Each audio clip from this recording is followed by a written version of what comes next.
2020년 8월 24일 우리공화당 최고위원회 조원진 대표 발언 중 팬데믹 우한 폐렴 제2차 유행은 이미 13일부터 시작되었다. 8.15 광화문 집회 참가자들을 우한 폐렴 전파자인 것처럼 매도하지 말라. 광화문에 모였던 수만 명의 문재인 퇴진, 못 살겠다.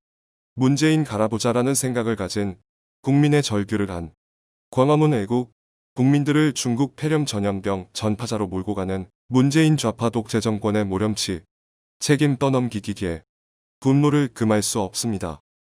분명한 것은 제2차 팬데믹의 시작은 8.15 광화문 집회가 아닙니다. 이렇게 마녀사냥식으로 가는 것은 맞지 않습니다. 8월 15일 광화문 집회를 가지고 중국 우한 폐렴의 전염의 근본 지역이다 이렇게 이야기합니다. 종북 좌파 세력들 파쇼 문재인 정권은 충분히 그렇게 이야기할 수 있다고 봅니다. 제가 확진자 통계를 조금 말씀드리겠습니다. 8월 10일 날부터 8월 18일까지 왜 18일까지냐? 8.15 집회 이후 3일간을 본 것입니다. 보통 잠복기가 5.5일이고 15일 이후부터 3일 이전에 발병하는 경우는 거의 없다고 합니다. 그래서 15일 이후 18일까지 확진자를 보면은 8월 10일 34명, 8월 11일 54명, 8월 12일 56명이에요. 그런데 8월 13일에 배로 뜁니다.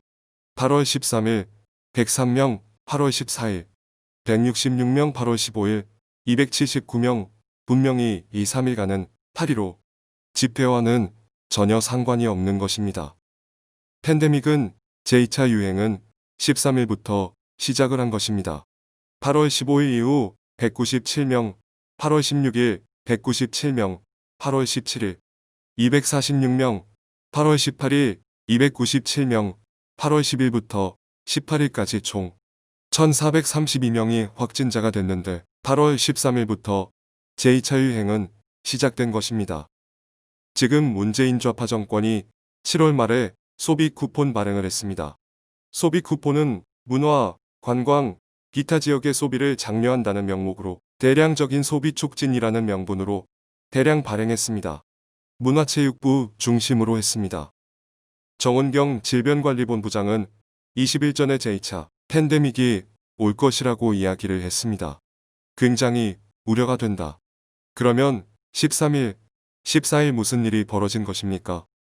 도대체 정은경 관리본부장은 팬데믹이 온다고 경고를 내리고 문재인 좌파 독재 정권의 소비 촉진을 위한다는 명목으로 대규모 소비 쿠폰을 발행하고 8월 17일을 임시공휴일로 잡고 중국 폐렴 코로나19는 끝났다는 생각으로 50만이 쿠폰을 가지고 영화를 보았습니다.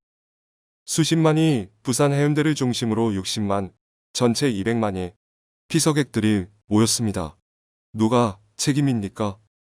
제2차 팬데믹은 13일부터 시작됐는데 그 모든 것을 광화문 애국 국민들한테 덮어씌우고 있는 문재인 좌파 독재 정권의 술책입니다.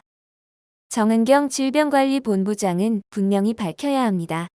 소비 쿠폰 발행할 때 어떤 입장을 취했는지 분명히 반대 입장을 했을 거라고 믿고 있는데 정은경 질병관리본부장이 뒤로 물러서게 된 과정, 이 과정에 분명한 입장을 밝혀야 합니다. 이 문제는 대한민국 국민의 생명권, 건강권과 직결되는 대단히 중요한 문제입니다. 이제 우리 국민들께서도 8.15 집회가 제2차 팬데믹의 시작이 아니었다는 것을 분명히 아셔야 합니다.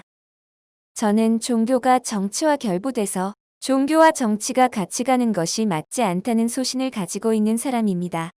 지금까지 전광훈 목사 쪽에서 애국 활동을 하는 데 있어서 저희는 반대하지 않았습니다. 그리고 그들의 애국 활동 또한 대단히 문재인 좌파 독재 정권을 끌어내리는 데 중요하다고 생각했습니다.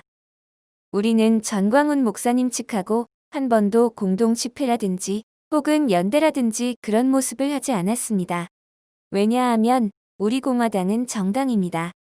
정당은 정당의 강령과 정당의 입장에서 움직이는 것이지 시민단체하고 다르다.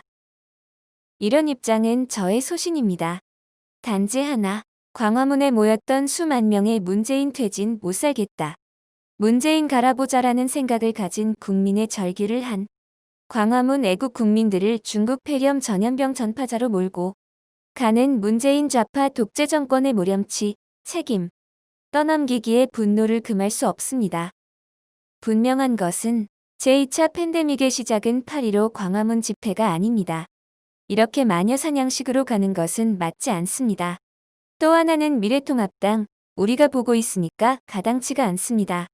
미래통합당의 당대표였던 김무성은 어떤 짓을 했습니까?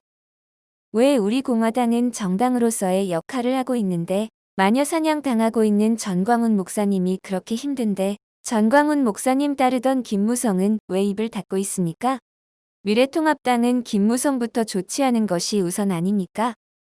자기 발에 묻은 모는 무시하고 남의 발에 묻은 겨를 욕하는 그러한 오만불손함에 애국 국민들에 대한 배신감에 치가 떨립니다. 김근식이라는 자는 탄핵 정국에서 김근식이 어떤 이야기를 했는지 찾아서 올리겠습니다. 문재인 좌파 독재 정권 만드는데 굉장한 일조를 한 사람이 김근식입니다. 언제 그가 보수 역할을 했습니까? 언제 그가 보수였습니까?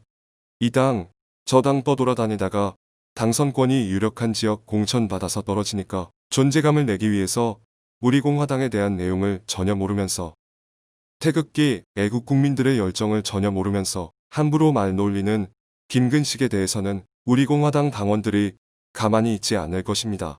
미통당한테 다시 한번 경고합니다. 당신들은 김종인 체제 들어오면서 보수를 버려버리지 않았습니까? 이승만 대통령도 버리고 박정희 대통령도 버렸잖아요. 보수를 버리고 좌파로 가는 것은 그들의 입장이 있기 때문에 논하지 않겠습니다. 다시는 미통당 지도부 작자들 입에서 우리 공화당 이야기 거론하지 마십시오. 우리 공화당이 용서치 않습니다. 다시는 보수 말하지 마십시오. 버릴 때는 확실하게 버리세요. 우리 공화당이 언제 미래통합당 보고 보수 지켜달라고 이야기했습니까? 우리 공화당은 보수정당의 적자답게 보수의 가치를 분명히 지키겠습니다.